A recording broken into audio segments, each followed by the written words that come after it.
हमने के आगन में मान के चले गए कि हमने के घर भले ही रिजॉर्ट हो, लेकिन आज खातिर ही हमने के घर पर और जब सारा मेहमान लोग आयल बा एगो मुक्तक से सारा वर्ग के तरफ से आए सब लोग के स्वागत में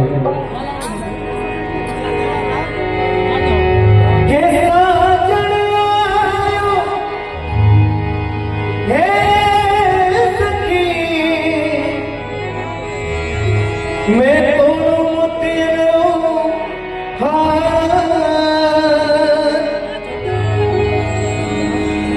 लोग जाने हो, लोग जाने मैं मोती चुनूं,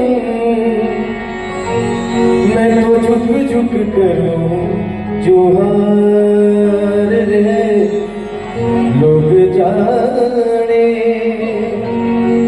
मैं मोती चुनूं,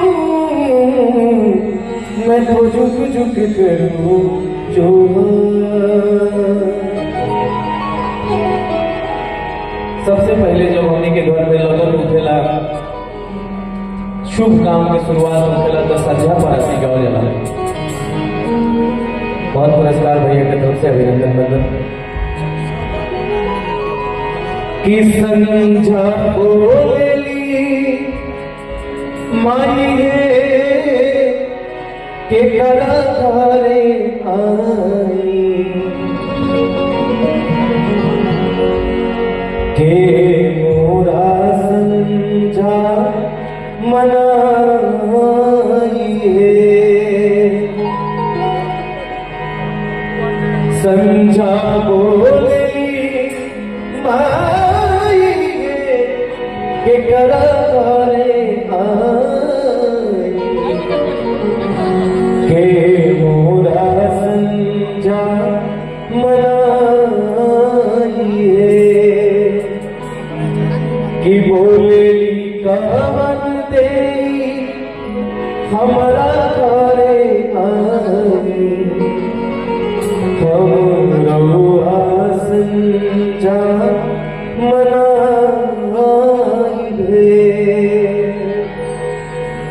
कि सांझे देवो बाती पराते देवो बारी इहे मोरी बबुनी के सुलक्षण है, इहे मोरे बबुनी के सुलक्षण है। एगो राम विवाह के गीत सुनाओ तनी कि आजू मिथिला नगरी यानी हाथ सखिया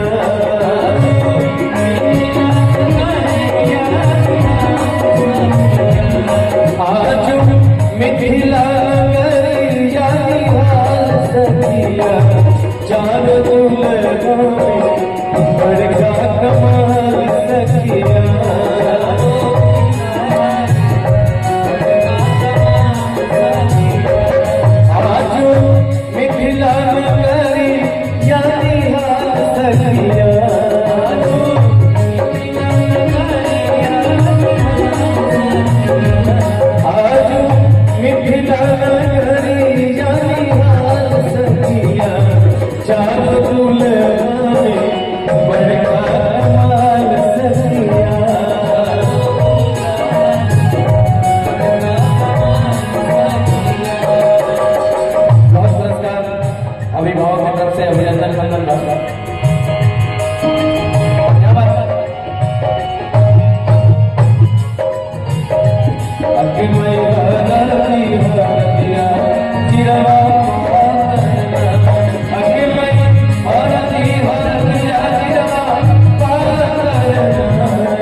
मनी मोरिया कुंडल सोहितना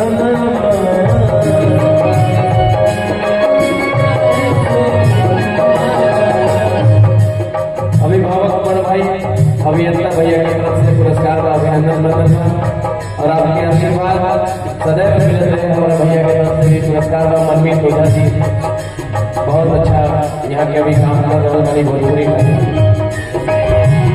मनी मोरिया कुंडल सोहितना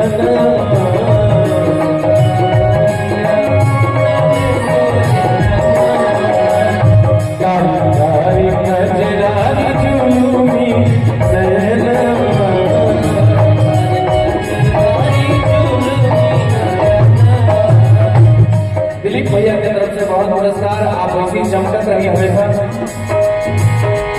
लाल चंदन सोहे इनके बाल सखिया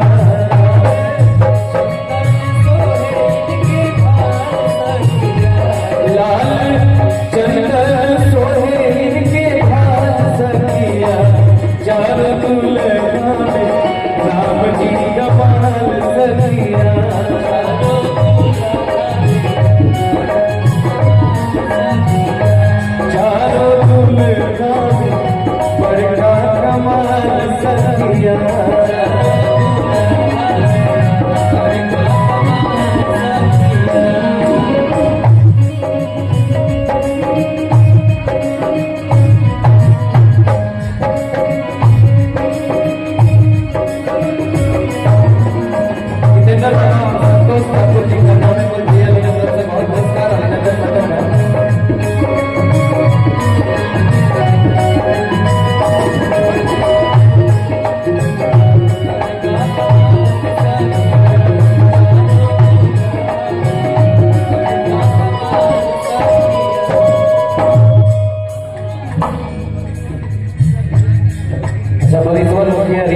भैया की तरफ से पुरस्कार बा।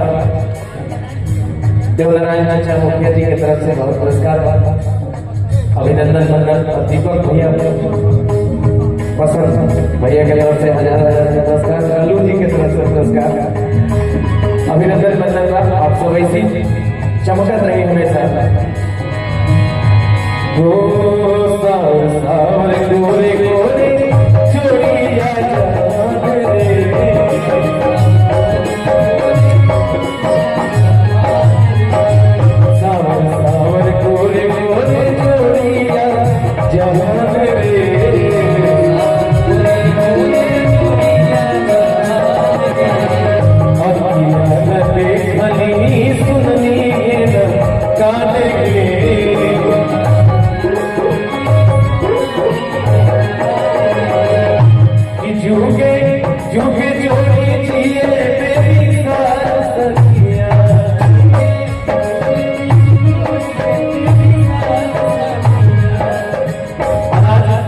जोड़ी के हमारा तरफ से ये आशीर्वाद रही कि जोड़ी जो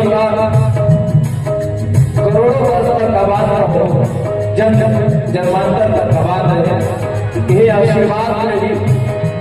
जुगे जुगे जोड़ी की बेबी सखिया जानो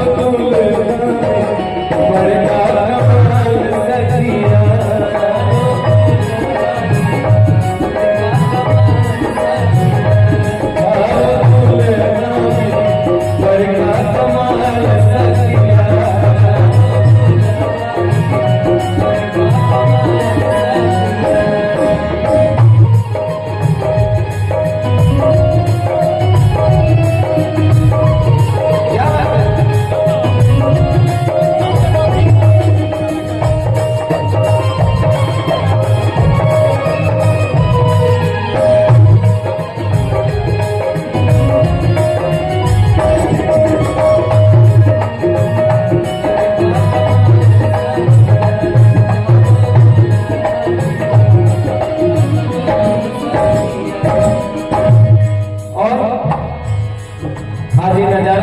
धरती गगन और आज मौसम कितना बढ़िया है। गगन मगन